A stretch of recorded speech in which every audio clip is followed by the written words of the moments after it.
Welcome to the Irn-Cru podcast, an NFL podcast made in Scotland by NFL lovers. This is the news crew, and I am your host, Keith McGinty. If you would like to be part of the crew, then you can get involved through our new WhatsApp community. We're growing a place where like-minded football fanatics can discuss all the latest news. So get in touch if you'd like to be added to the Irn-Cru WhatsApp community. You can get in touch and keep up to date with all the latest crew news. If you like, subscribe, and follow the crew on Twitter, Instagram, Twitch, and YouTube. But as always, I am joined by some of the finest crew members to talk ball with. Up first, I've got Studs, Big Chief and Hamilton there. How are we, Studs? Yeah, not bad, mate. Looking forward to a wee chat with you boys tonight. And at least it's not just me and Brian on our lonesome this time. And yes, you referenced the conscience of Cleveland himself, Brian, not long back from paternity leave. Brian, are you well? I think that's the phrase you were looking for there, mate, was dynamic duo. You are the Robin to my Batman. Hey, listen, we're just like the Eagles. We have no Robins. We're all Batman. Mate. Delighted to be back on. Chat all things NFL and whittle away one more week of the off season gone. One more week gone. Fantastic. You were like the 49ers last season. You battled through, even though you didn't have a QB to lead you there. But I thought you were terrific on Sunday night when the recording went out, and that went out early. Alas, we're not just a trio tonight. We're joined over the pond from us is our good friend Stu. Stu, how are you? I'm doing really good. I'm back from Saskatchewan. I had a nice road trip for work. I was kind of training some folks in the fine arts of groundwater monitoring last week and scudding all over the place. My main learning points from it was that Saskatchewan is very, very, very big and very flat. They could probably turn the whole thing into a football field. It's the place where you can see the curvature of the earth. You can see it dropping away over the horizon. Nothing changed for miles. Buddy, you're on the wrong podcast if you think the earth is curved. I'm like, shout out to all our flat earth enthusiast friends out there. The only thing I know about Saskatchewan, or the only thing I've seen is can you ever see that, was it Grown Up? It's Adam Sandler movie. And I think the wives go to the pool and there's a really hot lifeguard. And they go over and they speak in this really, they make it sound ridiculous Saskatchewan Canadian accent, which is really actually quite offensive. So yeah, I didn't laugh at that. Very, very racist towards Canadians, but it really is. They do have the city with the name that rhymes with fun as well. That's a Deadpool reference. He's from the city that rhymes with fun, Regina. Regina. Yes, Saskatchewan Rough Riders, by the way. So that's right. Terrific. So we're all well, we're all good, we're ready to get started. And so let's start with our kick-off question then. Announced today that the front cover of Madden will be adorned by Josh Allen. Studs is rubbing his face, rubbing his eyes here already. Is this a welcome break from tradition or a new Buffalo? Studs, I have to come to you first. You have been desperate to get your tuppence worth in here. Go for it. You're the fan of the Kansas City Chiefs, of course. Yeah. What's your thoughts on Josh Allen being the front cover of Madden? I know it may seem like I do have a genuine something against Josh Allen, but I really don't. He's getting an achievement for these guys to get on there. So it's an achievement for these guys to get here. Sorry, Keith. And it's normally for me, I suppose it's always about excellence, let's be honest, right? So normal tradition is, or more recent times, it's been one of your it's been your MVP. You get MVP, you get the Madden cover. Now, I'm not angling for Pat Mahomes to get there again. He's been on twice in the last 7 years or something like that. But for me, would it have been out of order the season Jalen Hurts had, for example? An argument it could have been the Super Bowl MVP as well, even though his team lost. Jalen Hurts had a great season, but I do have a couple of ideas that I kind of floated to Brian, and I said I'd actually shared them live with you guys. So I suppose a breaking tradition would be, as Brian had probably suggested in our chat, to kind of go away for the QB. Again, totally not adverse to that. So if we're talking peak physical specimens, peak excellence, why would you not go for somebody like Creed Humphrey? He's been an outstanding centre in Kansas for the last 2 years. And he's, as a centre, he's an absolute picture of health. But in all seriousness, one of the ones I did actually think of, and again, it was off of the back of the Super Bowl we've just had, which was so aptly named the Kelsey Bowl. You've got two guys that are at the top of their positions in the NFL, and I don't think that can be argued. You've got Jason Kelsey and Travis Kelsey. Why not ride that train?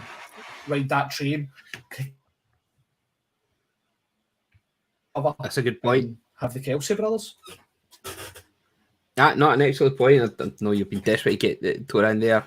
We've seen that you're making sure there's a wee bit of a chief in there as well, if you're being diplomatic by putting the Eagles one in there as well. The first time, Brian, this is the first time that a Bills player has been on the front cover of Madden. Do you think it's justified? This year, no. I think other years, Josh Allen's had what was it, his third season that was like wild. Like that would have been justified. He's not off a brilliant season. He's not off a bad season. For Josh Allen, it was a bad season, but that's kind of saying more about his standards than it is about anything else. It's still just saying, I think shifting it away for QBs would be nice. You know what I mean? They are the poster children of the league. They get all the glory, they get everything. And actually the Kelsey brothers, a combination, I think would have been quite a nice one, actually. I quite like that. It was a Kelsey Bowl, all the rest of it, getting them both on the cover of the going, do you know what? No, it shouldn't have been either of the Kelsey brothers. It should have been Mother Kelsey. That would have been brilliant. Just Mother Kelsey stood there in the middle of the Madden cover. You could add her on the shoulders of the two sons. No, the two sons on her shoulders. I had that in the middle. I had that in the middle, holding them. Holding them back for each other, wearing the half Chiefs, half Eagles jersey thing, or whatever. You'd be calling us for a face mask infringement for holding the face mask. No, holding the two brothers back with the helmets. And let's be really traditional about it as well, and have the two brothers in the Cleveland Browns uniforms that they both wore growing up. And then we'll just sign them both to the Cleveland Browns, and then that's just fine. That's nearly as big a stretch as getting Josh Allen on the cover in the first place. What's your thoughts on this? Well, going back to what Brian just said, that whole the Kelsey brothers wearing Browns jerseys, is that the closest that a Browns jersey is going to get to winning a Super Bowl? Hey, shut up.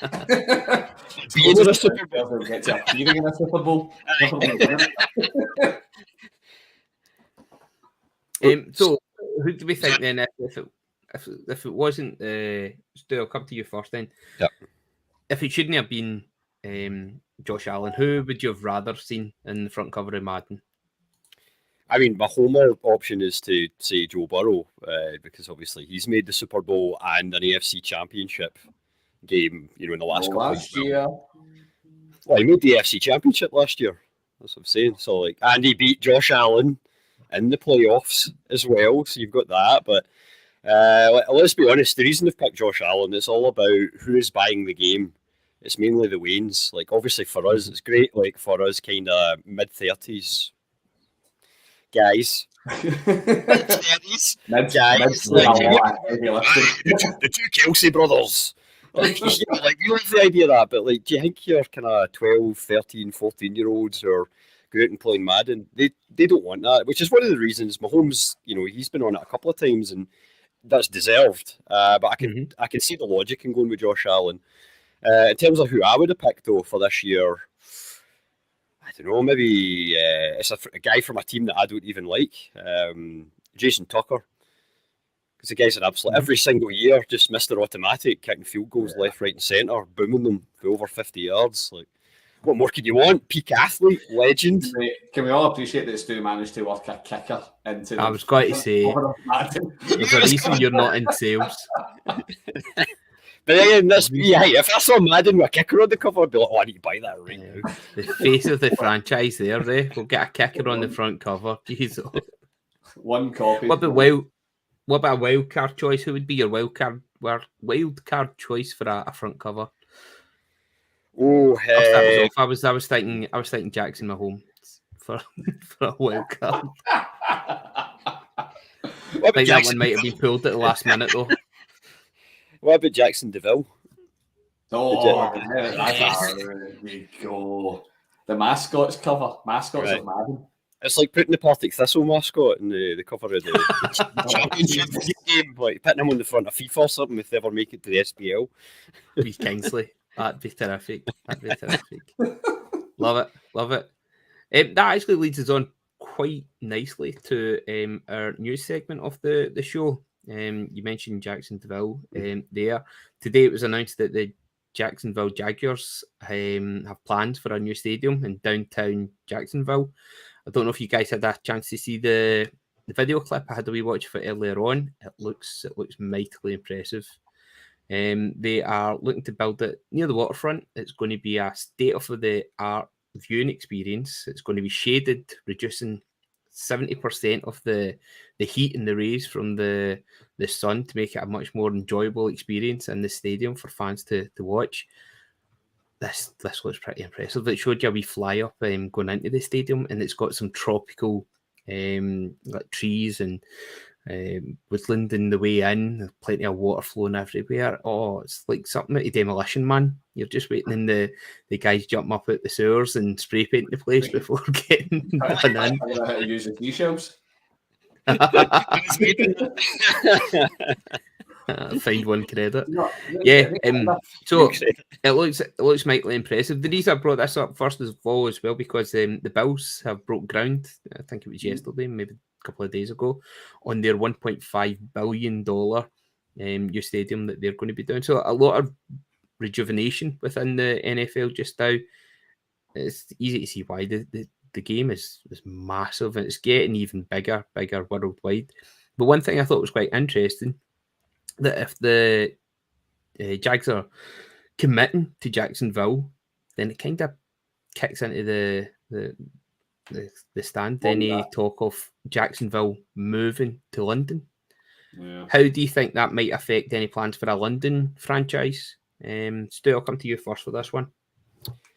I don't actually think it will affect plans at all. Like, I think first off, I think it's great for the people of Jacksonville and the fans of that team, because I know they're a smaller franchise, but they've had a very strong support for, small support who have been there for years and, let's face it, seen some pretty bad times and a few bad quarterbacks, but they're now kind of heading into an era that we'll see if T-Law can take that next jump this season, but they should be heading into an era of possible success, especially given the division they're in.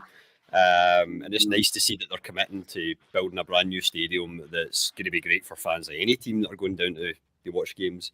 I saw something else about the design too, because you were saying about the shaded thing. They're also building it where it's going to be higher in the north and the south, and what that's going to do is it basically kind of channels the wind, so there's more like crosswind, so it's kind of like self-cooling as well, so it kind of regulates the heat too, so it's going to be good for that way. Hopefully it doesn't affect the kicking at that point, because I didn't read it. I was going like, oh, you're reading crosswinds into the equation. Number one, always in the brain, but no, genuinely, I've been hanging about with you too much though, because the first thing I thought when I saw the rendering of the stadium and the bits that were drooping down for the roof, I'm going, that's quite low. Tucker could get that. Good, my influence is rubbing off. But no, as for London, I know that they've been kind of like mooting the idea of expanding the league eventually. Like I don't know how soon, but I imagine all these games in London and everything, I think it's been leading up to not so much moving a franchise there, maybe actually placing a franchise there, so that when they go to 34 teams or whatever it is they're going to do, one of them might be over the pond as well. So don't think it harms it at all, and I think it's great for Jacksonville because it shows they're going to stay in that area for a considerable length of time, at least 25-30 years. So Good for them. Studs, what about yourself? What's your thoughts on the stadium? Have you had a chance to see the renderings of it yet?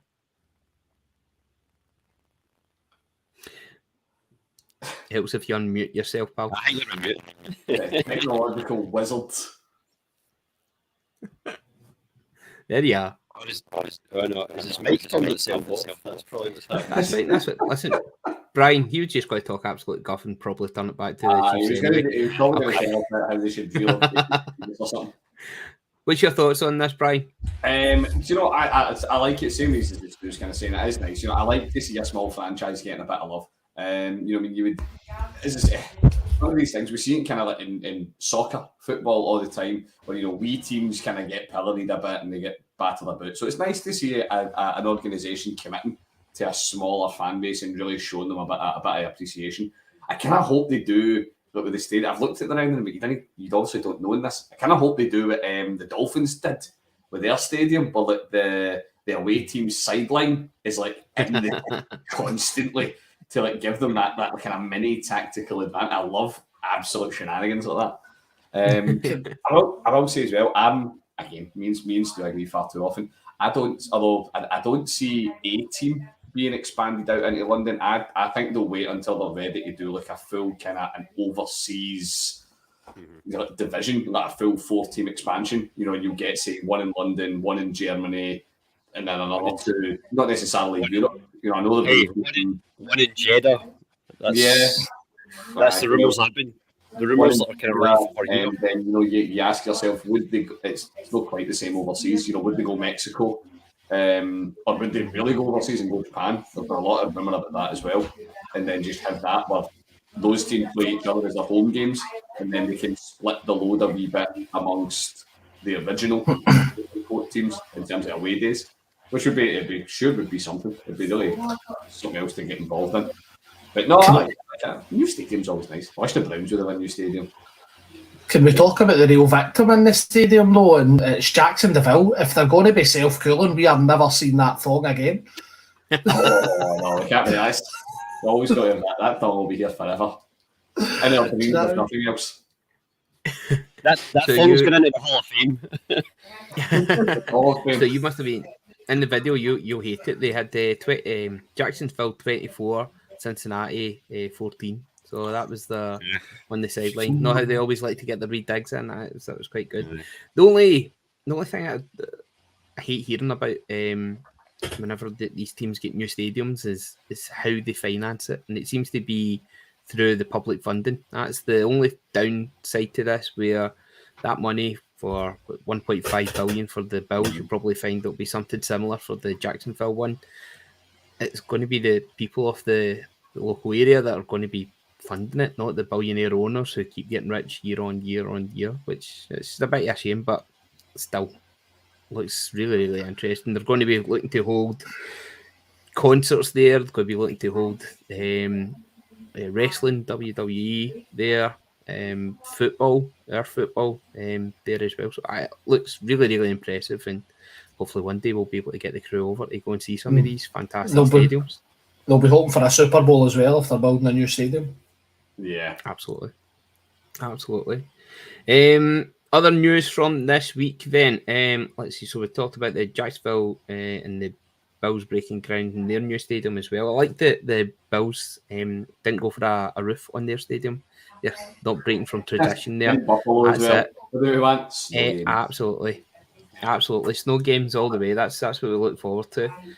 What jumped out to me was that Josh Jacobs had not signed the franchise tag yet. Stud, so I'll come to you. If you could explain to us what the significance of this is for him and his team. I think from Josh Jacobs' perspective, he's obviously trying to angle for a better deal. Let's be brutally honest, he's wanting something more long-term, something to protect him for longer than a year. Obviously, he could go down the Le'Veon Bell route, sit out for the year, take all the fines. That worked so well. Well, it didn't work out too well for Le'Veon, but then I heard on a podcast he's admitted he used to smoke something green before a game to help him relax. So there could be maybe he did too much of that in the off when he was off for the year. But I think it just means that he's obviously still trying to throw some weight about for me to say, look, I've showed you last year, I'm worth a longer term deal. I want more guaranteed money than just guaranteed money. franchise tag. Brian, what's your thoughts on it? Oh, can he run until his knees explode? This is the only way this is going. The Raiders are a million years away from competing for anything. You know what I mean? They've got like Jimmy G apparently getting the legs. Yeah, okay, they've got Adams, but if it's me throwing to Adams, that's not a huge amount of value. Yeah, but a team in pieces, they need to go full rebuild. They've got Josh Jacobs. He's an older, he's not an old running back, but he's an older running back, so they're not going to get any trade value out of him. They're going to run him. They're not going to pay him either because he's older and he's a running back. And we've seen over this offseason how flat the market is for running backs. You know, you can look at running backs with, okay, I know Jacobs is in a good year, but look at running backs with a lot more prestige around the league, like Alvin Cook. It looks like he's going to get cut. They are going to run him. They'll give him the choice, play or don't play. If you don't play, your value craters. Nobody will really want your team, or well, they won't want your team to pay you anything, or play, hope they don't break, and then we'll cut you at the end of the year and see how you do in the free agent market. Yeah, they're going to run him until he runs out of lands, which is great. Draft Josh Jacobs early. Stu, I'll come to you, and we said just to mention there the Jimmy G's got a foot injury there. It seems to be that this is primed, ready for our dramatic return by the Raiders' new minority shareholder in Tom Brady. Do you think he might make a wee appearance this year? Well, I mean, anything's possible, isn't it? I mean, he's supposedly retired, but yeah, it's obviously. I've been joking about it, and I was saying to Brian the other day, if Studs was allowed to pick up folk in the Dynasty League, I would have grabbed Tom Brady like weeks ago. Just as soon as he announced that he was going to be as soon as he was announced as a minority owner of the Raiders. As for Jacobs, though. I wonder if, and this is just me wondering here, I wonder if he's likely to, because the franchise tag is what, like 10.5 million or something like that for running backs this year, or around about 10? Okay. Is it that? Yep. So I'm wondering if he actually goes to them and says, do me a 2-year deal at like 9 million a year, with like 15 million guaranteed or something, whether he would sign that or not. It's less than he would get in the 1 year, because I don't actually know if he is looking for like 20 million a year or 15 million plus a year. I think he's just looking for that, maybe a little bit more security in terms of this is where I'll be for the next couple of years, and I'm going to make like a decent amount of money, even if it's 15 million. If he gets that, 7.5 million each, like over 2 years. The tag is just over 10. Tag's just over 10 for running backs.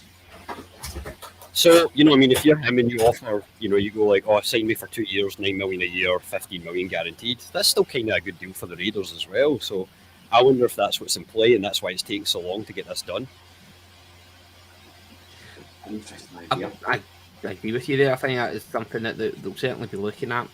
He's one of their weapons. He's one of their main offensive weapons, and it's important that they keep people other than Devontae Adams available for the team, so they've got a chance of competing in this forthcoming season. So we're interested to see what they do with that. One other player who is on the move, might not be on the move, Josh Jacobs, but DeAndre Hopkins has been to meet with the Titans this week. Brian, you think that'd be a good move for him to go and work with Tannehill, or is he really, really interested to work with Levis whenever he finally breaks through after week 3? And over the hill. Just on it, like all of the chat is like he wants a ring. Right, he's interested. He's not interested in he wants a ring. Even then, the Titans don't have any money. The Titans are like 28th or something like that, poorest in terms of cap space. So they can't pay him. They've got no chance of getting anywhere near a Super Bowl. I'm baffled by this one. I'm really, really curious what they're offering him. Or does he just really like the weather in Tennessee? Does he just really want to live in Tennessee? I'm pretty sure Tannehill wasn't one of the names that he mentioned that he was looking to work for, Stu. No, he was not on the list of preferred quarterbacks, so I think Brian may be correct in that he maybe just wanted a wee free trip down to Nashville. Maybe there's somebody playing in town that he really fancies watching, kind of thing. So he thought, I'll just jump in the plane. Like, I don't know, it's like could be. I mean, What are the tax laws like in Tennessee? Could that be a factor for him? It's always said about players wanting to go to Miami. Miami? Yeah, it's always said about Miami. It's all about that tax break. Because there was rumours last year Rodgers was buying a plot of land in Tennessee, and that started the whole rumour mill for Rodgers to Tennessee at one stage. Probably just for a wee retreat for him. You know how he likes a wee bit of peace and quiet, a bit of tranquility there. He is one of the, mentioned Rodgers, he's one of the QBs that have been a wee bit injured this week. So let's pivot to that just now. He didn't take part in any 11v11s. The teams are back doing their pre-season training just now. He tweaked his calf, I think it was, in the earlier training. What are all the different training things, Brian? Talk us through what's the different camps that they've got. So we're just coming to the end of optional training activities. So that's the OTAs. As I say, I'll be honest, the only reason has Rodgers done any OTAs in Green Bay for years? I don't know the answer to that, but I wouldn't have thought he does. Veterans tend not to. They tend to appear just in a coaching mentoring capacity. He'll be doing it with the Jets because he's obviously just joining them, and the media circus and all the rest of it. So we've got that. They're kind of coming towards an end now. It's like you say, it's why they're starting to do little bits of 11v11 practice. I know that the Browns are raving about Watson in the 7v7s. He's apparently been absolutely electric, and it's obviously it's training. There's nobody's sacking your quarterback in OTAs, but. So, we're coming towards the end of that, and then it's, what are we? Oh, Stu, you can tell me, we're about 3 weeks away from minicamp starting? Yeah, I think something like that. Not long. Yeah, we also had the rookie camp as well, remember? Rookie camp before OTAs. Yeah. I think that would be a really good one to get a ticket to. If you lived near where your team trains, go to the particularly rookie camp and just see all of the new boys in and see how they're kind of meshing. I mean, the thing with rookie camp is it's always kind of not really so much actually a training camp. It's like when you're about to start the school, when you do the day the weight's getting into primary one, when they go in, a few weeks before, and they have the teddy bears picnic or whatever it is you do these days. Thing. You bring your teddy bear in, and you get to see the building and see where the toilet is, and meet your teacher. It's a lie. That's rookie camp. That's rookie camp. OTAs, I always think is interesting because you're right. Again, that's usually some of your free agents that have maybe signed, maybe some guys that are coming back from injuries that maybe missed the year before. You usually see some of them turning out if they're ready to go, and they'll show up because it's kind of like hey, I'm back in the building, I'm ready to go, so I want my spot back. There's some of that goes on as well, or also. It's the time for guys to kind of like Josh Jacobs, whoever. I think he was the only reader that didn't report because it sounded like almost everybody from them was there, and he was the only one that didn't show up, which is rare for most teams. I know with the Bengals, I think everybody was there, including Lyle Collins. I know his knee blew up towards the end of last year, but he was actually taking part in some drills as well. So that was kind of interesting to see that he's already moving and. He's doing the kind of pass blocking skills, so it's clearly he's. I don't know if he'll be ready for the start of the season, but that's another example of that. You've got injured guys that are coming back just to show, hey, look, I'm coming, kind of thing. So maybe don't sign a guy to replace me. The only way you'll get Rodgers to an OTAs if you convince him that it's a new type of hallucinogenic that he's not tried yet. Robert Salad did say that because the pre-season training camp has been moved forward a little bit this year, that they're not too worried about him. So I think it's, as you said, 3 weeks away. They're going to wait for him to be fit and ready for that there. Yeah. Some other news: Damar Hamlin participates in team drills this week as well, which is great to hear. A wonderful story for him. Hopefully, I can see him in full matches and playing quite well for the Bills next season. Never know, one day he might get on the front cover of Madden. There was a shout, actually. You say that. That would have surely been a great call to put Damar Hamlin on the cover of Madden. Like, there's your story. I mean, big with the kids, but then you're going to scare away the anti-vaxxers. Like, they won't buy the game. Jesus. Problem is, that's a relatively significant portion of Madden's market. I was actually going to say that there. Who'd the anti-vaxxers poster boy be then? Aaron Rodgers. Aaron Rodgers. Has he ever been on the Madden cover? I don't know if he has. He's been MVP. I don't think he... The years he won MVP was the Pat Mahomes, Tom Brady was one of them, and John Madden dying was the other one. So the 2 years he won MVP was the years they done that. They screwed him. They screwed Rodgers.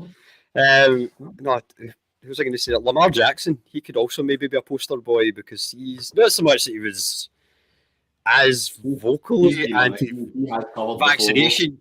He was the idiot that got COVID like 3 times in one season because he kind of gave the interview where he talked about, I'm taking my doctor's advice. It's like, well, who's his advice? You've got COVID 3 times. Going away into the COVID ward and try and pull. So Lamar, maybe put him on. He's worthy of MVP. He's had it before. The last Packers to be on the cover of Madden was Madden 09. Is it Favre? Sorry, who was it pronounced that on Channel 5 is Favre? No, it was on Channel. It was the Chase. Favre. To be fair, sounds fair. Like, if you're going to pick and choose your pronunciations, I think I'd be going with Favre. Big fan of that. The only other wee bit of news was Ramondre Stevenson is saying that he's looking forward to stepping up as the Pats' go-to guy for the backfield this season. They need somebody. What do you think, Brian? A lead back. Patriots don't have a lead running back, so it'll be committee all over again. He'll be the number one in the committee, but it'll be a committee all over again. Yeah. Studs, anything you want to add to that at all? No? Happy with that. Well, I'll tell you what, I'll come to you for this final one then for our news. The Chiefs met the Commander-in-Chief this week. They were invited to the White House. The Super Bowl winners, 2022 season, they call it, isn't it? It's not 22-23 like our football. The Chiefs were invited to the White House to be greeted by the president himself. Must be an awfully proud for them. Some of the photos and even Juju managing a TikTok in there, which I can see Brian nodding, so he's obviously seen that. But still, my favourite and most disappointing moment of it is probably the same moment. Travis Kelce trying to get on the mic was absolutely tremendous. But Pat Mahomes ushering them away so quickly was disappointing. I just love him I don't know if it was a bit they've obviously planned, because that would be kind of in character for the two of them. But just, it would have been interesting to hear what he had to say, because obviously listening to the Kelce Brothers podcast, they've been discussing what he was going to do and stuff like that, and they were obviously keeping a bit quiet. So it would have been good to hear what the plan was if there was one. If it was a bit, it worked out absolutely perfect. So it was a good moment, and considering they missed out on the last visit as well through the COVID year, it was good to see them get that wee kind of that term. There's some cracking suits on show. I don't know if you guys have seen the photo yet. I don't know. I don't know if I prefer them going like in uniform and they're all in the one suit like the Liverpool Spice Boys back in the early 2000s or something like that. But there is some fantastic tailors out there. I'm even loving some of the wee fedora hats that we've got going on there. These guys are angling for some airtime after they finish playing with their cracking suits. Just don't let Juju pick the tailor, because I cannot imagine Creed Humphrey going in something that Juju picks. I just don't think it would look right. Creed Humphrey with his mullet and a Juju suit. Aye, Kelsey looks like he's ready to do comic relief. That one there, that's an absolute smasher. Terrific. Stu, I'm going to come to you. Have you got a statistic of the week for us? I do have a statistic of the week, which I have to partially thank Brian for. Yeah, as well, but I've kind of expanded on it. I kind of did a wee bit more research and added. But anywho, my statistic of the week is that there is one team or one franchise in the NFL that has never, and one alone, that has never had a 4,000-yard passing quarterback in one season. And that team has also never had a quarterback that's thrown 30 touchdown passes in a season either. Which team do you think it is? I'll go to Studs first. Studs, give your answer, I'll not react. And I'll go round to you.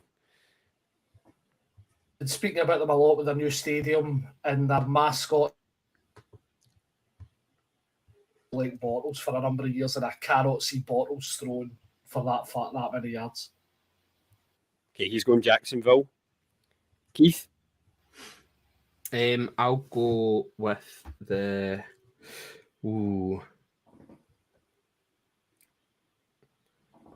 Cardinals. He's going the Cards. Okay, Brian, you actually know the answer to this. I know the answer. I'm talking about it, but so I'll let you reveal it. Who is the team? It's neither of those two. Yep, these are both incorrect, gentlemen. The only team in NFL history to never have a quarterback chuck for 4,000 yards or over 30 touchdowns in one season is the Bears. Chicago Bears. Never won. One of the oldest, most storied franchises, and the only team that's never had a 4,000-yard plus. I think they made it to something. They've made it inside 3,900, but they've never cracked. Aye, it was a guy, I forget who it was. It was somebody in 1 year. It was a total journeyman. It was somebody in 95. That's the 1 year they've had a good QB. Sorry, but just I do feel obligated, however, in honour of our resident Bear Grant, to reassure everybody that next year Justin Fields will not only throw for 5,000 yards, he will rush for 6,000 yards, and he will get a cumulative 76 touchdowns. It's coming, but somehow still not make the playoffs. We have just enough time then. Thank you very much. That's a fantastic statistic of the week. We've got enough time then just for a wee quick top 10 rundown. We're still need to come up with a better title for this one, but I am asking you guys if you can name the teams involved in the top 10 biggest comeback wins in NFL history. And I am frantically trying to just copy and paste the titles of the teams over. So if you can name the teams, you don't have to give me the scores, don't have to give me any of the information about that. I can talk through that just now. But if you can give me some of the teams that are involved in that, and I'll give you some points there. Chiefs. Get the homer in first. This is great. It's like Family Fortune or whatever here. Yeah, the Chiefs. I want to see the bing and like how many points we get or like where they are on the list. Ding! The Chiefs were at 2. Can you think of any games at all? There. Probably one of the playoff games from we were down to Houston, we were down to Texans, we were down to the 49ers. I'd maybe say the Houston one because we were down heavy early doors on that one, and then Deshaun shit the bed. No, we're coming back to 2014 for the Chiefs there. The Chiefs no doubt had their eyes on one of the biggest blowouts in playoff history when they were 38-10 up in the third quarter. But Andrew Luck showed why he was such a So special was I player. watched that game. Even early in his career, he led the Colts to 5 touchdowns in the second half, capped off by a 64-yard touchdown pass to T.Y. Hilton to give the Colts a 45-44 win in the game that looked like it was over. So, Chiefs, yes, we've got the Chiefs in there. That was in the it original too. game at Arrowhead, that one. Right. Yeah. I'm going to get in and try and nick what I think's an easy one. The Pats have had at least a handful of big, comfy behind wins. Mr. Brady. Mr. With the one, the only Mr. The Raiders' greatest quarterback ever, Mr. TB12. Super Bowl against the Falcons is going to be the one. Yeah, it's got to be one of the biggest. As number 5. This game will likely go down as the biggest comeback collapse in Super Bowl history. So at the half, the Falcons led 21-3 at the half. Unexpectedly, some people would have just gave up on their team, go to their beds. It's late at night. Shout out to Danny and Scud, formerly of this parish. The guys did not even realise until the next morning when they woke up and a drunken haze. They checked the score to realise their team had not only come back for 21-3 down. The Falcons had added to that. They made it 28-3 early in the third quarter, but he can't rule out Tom Brady at all. So the Pats came back to win 34-28. An incredible achievement, incredible game. Hate to have been the boys in the morning when they woke up and realised they'd missed that then. Yeah. Are we only doing playoff Brian, games? I'll come to you next. Oh, I was going to say, we're only doing playoff games here because I had one. No. This is just NFL. I've got one as well. Okay, the Minnesota Vikings versus the Colts. This season. Now, that may well be in there, so let me see when this website was actually... Oh, he's using an old website. Because is that not... I thought that was the number 1 biggest comeback in history. I think it is. So what was that one again? Because I remember watching Craig, his reaction to watching that. That was just something incredible to watch. I think we all pretty much watched it live that night. Jeff Saturday blew it. Was what happened. It was a Saturday night game. Yeah. I need to see what's the... Aye, so it was right. So the run it was, they overcame 33-0 down. 33. That was it. In the third quarter, they were down by 33, and they came back to win it 39-36 in overtime. Aye, that would be added to this list. Right, we'll give you that. That's a bonus point then. Brian, give me another team or teams that you think would be involved. Team that's achieved a massive comfort behind it. I'm gonna go with the G-Men. I think the G-Men must be in there somewhere. I'm thinking back in the day. Surely the G-Men are in there. They are indeed in 2003. I'm just checking to see if there's any other ones involved. I never get questions right about the NFL. This is fantastic. Yeah, 49ers versus the Giants in 2003. It was the first of several playoff games on the list that we're going to be discussing. The Giants led at halftime and then scored the first 10 points in the second half to lead 38-14 with a quarter and a half to go. The final score ended up being 39-38 to the 49ers. Nice. This is things, man. Fantastic. Stu, back to you. Do the Bengals make the list? Because I'm wondering about some of those games where Pittsburgh absolutely robbed us. So I'm wondering if they're in there. Yeah, no Bengals and the 80s, I think there was one where no Steelers either. No Bengals and no Steelers. Studs, what about yourself? I'm going to go for one of your teams, Keith. I think the Packers have got to be in there. Favre must have pulled a comeback or two back. You would have thought so. Listen, I only wear the Packer stuff because I like a wee bit of green, but I've stopped that. I'm purely a Seahawks. I'm a one-team man. I'm a one-team man. No Packers in this list here. I am either. Brian, over to you. Do you know what? I've not mentioned them, and I really don't think they're right. I'm going to say we've been on the receiving end of a big comeback. The Browns have blown one I want to say we're probably on it for the wrong reasons. And you would be absolutely incorrect, buddy. Oh! The Browns in 2014, the Tennessee Titans had a 28-3 lead.